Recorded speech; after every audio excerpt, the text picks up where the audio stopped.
আপনি নিতু, আপনি কি ডিস্টার্ব ফিল করলেন? নাহলে আমি চলে যাচ্ছি, আপনি পড়েন, কোনো সমস্যা নেই। আমার পড়া শেষ। ও আচ্ছা, বই পোকা মানুষগুলো কিন্তু অনেক সুন্দর হয়। আপনি যদি কিছু না মনে করেন, আপনার পড়া শেষ হলে কি আপনার বইটা আমাকে দিতে পারবেন? Thank you. কি তুমি তো কিছুই খাইতেছো না? আমি মাছ খাই না, মাছের কাঁটা বেছে খেতে সমস্যা হয়। তোর বন্ধু নাকি মাছ বেছে খেতে পারে না, বেছে দে। ও বাইসা দিবে কেন? আমি ওকে বাইসা দিব। তুই যে এই কথা বলতেছিস ওকে, তুই নিজে বাইসা খাইতে পারি, তোরে কে বাইসা দেয়? মা, কথাটা এখানে বলা খুব দরকার ছিল। কেন এখন কি খুব মান সম্মানের ব্যাপার? তুই তো কথা বলিস কেন? তুই সবসময় পিছনে লাগতে আসিস কেন? নিজে যেটা পারে সেটা মানুষকে বলবি। তো তুই কখনো ওকে মাছ বেছে দিছিস? নিজেকে না বড় ভাই হিসেবে দাবি করিস, তো বড় ভাই দায়িত্ব কখন পালন করছিস? শুনছেন? আপনি এখানে একা বসে আছেন? আপনার না বাইরে যাওয়ার কথা ছিল? যাইনি। কেন? ভাবলাম আপনি বাসায় একা থাকবেন তাই। আপনি কি সবসময় বইয়ের মধ্যেই থাকেন?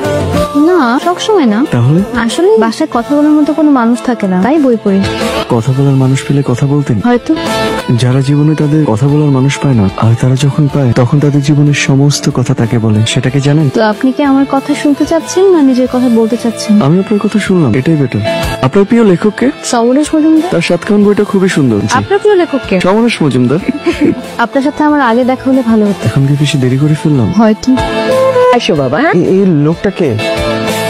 কেন, আপনি জানেন না? না, ইনি কে? ওনার সাথে আমার বিয়ে ঠিক হয়েছে। মানে? কালকে আমার ঢাকায় যেতে হবে। তো বাসা ঝামেলা কি মিটে গেছে? মিটে নাই, কিন্তু আমার ঢাকায় যেতে হবে, ইম্পর্টেন্ট কাজ আছে। তোর ইম্পর্টেন্ট কাজ আছে সেটা ঢাকা, এখানে তো আর না। খাবারের সাথে কাজের কি সম্পর্ক? খাইতে ডাকছি তুই খাইতে আসবি, আমি যাচ্ছি তুই চলে আসবি এখন। না গেলে হয় না? আমার যেতে হবে। আপনার যাওয়ার কারণ কি আমি? তেমন কিছু না। দেখেন, আমি শুধু বইয়ের ভাষা না, মানুষের চোখের ভাষা পড়তে পারি। আপনি কোথাও যাবেন না। কিন্তু কেন? আপনি চলে গেলে আমার কথা শুনবে কে? তাড়াতাড়ি নিচে খেতে আসেন, আর একবারের জন্য রাখতে না হয়। আসসালামু আলাইকুম। আচ্ছা, শুনলাম বাবা তুমি নাকি চলে যেতে চাইতেছো, আর কয়েকটা দিন বেড়াও না, মানে সমস্যা যদি না থাকে আর কয়েকটা দিন বেড়াই যাও। না না আন্টি, আমার একটু ঢাকায় গুরুত্বপূর্ণ কাজ আছে, আমার যেতে হবে। চলে যেতে তো চাবে। তোমার ছেলে মেহমান নিয়ে এসে নিজে ঘুরে বেড়ায় টই টই করে, আর মেহমানকে বাসার মধ্যে বন্ধ করে রেখে দিছে, তো চলে যাবে না? তাহলে তুই নিয়ে বেড়া না, ওর একটু ঘুরে ঘুরে দেখা। ভাই আর মেহমানকে আর আমার সাথে যাবে বলো? কেন যাবে না? যাবে না বাবা? হ্যাঁ, যাবো না কেন, অবশ্যই যাবো। চলেন তাহলে যাই। আপনার ফুল পছন্দ? হ্যাঁ, অবশ্যই পছন্দ, যতক্ষণ সেটা গাছে থাকে। কেন? ফুল সবসময় গাছেই মানায়, আর আমরা যদি গাছ থেকে ফুলটাকে ছিঁড়ে ফেলি, ঠিক তখনই তার সৌন্দর্যতা হারিয়ে ফেলে। দেখেন, প্লাস্টিকের ফুল। আজকালকার সবকিছুই ম্যাক্সিমাম প্লাস্টিক হয়ে গেছে ম্যাডাম। কিছু কিছু জিনিস কিন্তু ন্যাচারালি ভালো, সবকিছু প্লাস্টিক হয়ে যায় নাই। জানেন, পৃথিবীর বুকে বৃষ্টি নামার পরে এক অদ্ভুত স্নিগ্ধতা নেমে আসে। আপনি ঠিক সেই স্নিগ্ধতার মতো সুন্দর। আপনি খুব সুন্দর করে কথা বলেন। আপনার সাথে যতক্ষণ কথা বলি ততক্ষণ আমাকে কোনো ক্লান্তি ছুতে পারে না। কিন্তু আপনার তো কথা বলার মানুষ আছে। সেটা তো আমার ঠিক করা না, সেটা আমার বাবার ঠিক করা। সেখানে আমার পছন্দ অপছন্দের কোনো মূল্যই নেই। মাঝে মাঝে কি মনে হয় জানেন, অনেক দূরে কোথাও চলে যায়, যেখানে আসলেই কথা বলার মতো কোনো মানুষ খুঁজে পাওয়া যাবে না। পৃথিবীতে নিজের শান্তিটা নিজেরই খুঁজে নিতে হয়, এটাই চরম সত্য।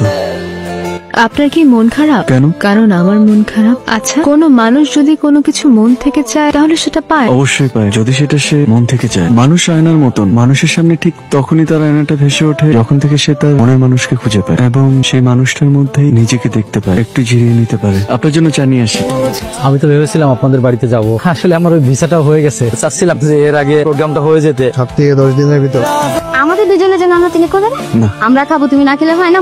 না, ঠিক আছে। আরে খেতে হবে, পানিটা কালারটা সুন্দর না রে ভাই, আরেকটু। আরে একবার খেতে হয় না, পানিতে পড়ে যাবেন তো। একবার খেতে হয় না, লজ্জা পায় না। এই তোর না বাসা যেতে হবে বললি, কখন বললাম আমি আমার বাসায় যেতে হবে? তুমি এখনই বলে তোর বাসা যেতে হবে। তুই তো মিথ্যে কথা বলিস ভাই, তুই মিথ্যে কথা বলিস। কি হইছে? মাছ খাইতেছিস কেন তুই নিজে নিজে? কাটা বানছে কি স্যার? কাটা বানছে। আমি তো আমার আব্বা আমার অনেক বুঝাইছিলাম, আপনার লোকজন জেনে গেছে আপনার মেয়ে কথা কইতে পারে না, এমনকি আমাদের বাড়ির আশেপাশের লোকজন জেনে গেছে। তার থেকে ভালো এই সম্পর্কটা আর দরকার নাই, খেলাম না। আমার মায়ের বিয়েটা ভেঙে গেল। আর এটা বড় কিছু না মা, ঠিক হয়ে যাবে সবকিছু। আপনার কি মন খারাপ? আমার মনটা খারাপ তো তাই। মানুষের জীবনটা ঘটনাবহুল, যেখানে সুখ থাকে, দুঃখ থাকে, আবার কিছু ঘটনা মানুষকে নতুন করে বাঁচার আশা জাগায়। আপনি ভেঙে পড়বেন না প্লিজ। আর আমি কালকেই চলে যাচ্ছি।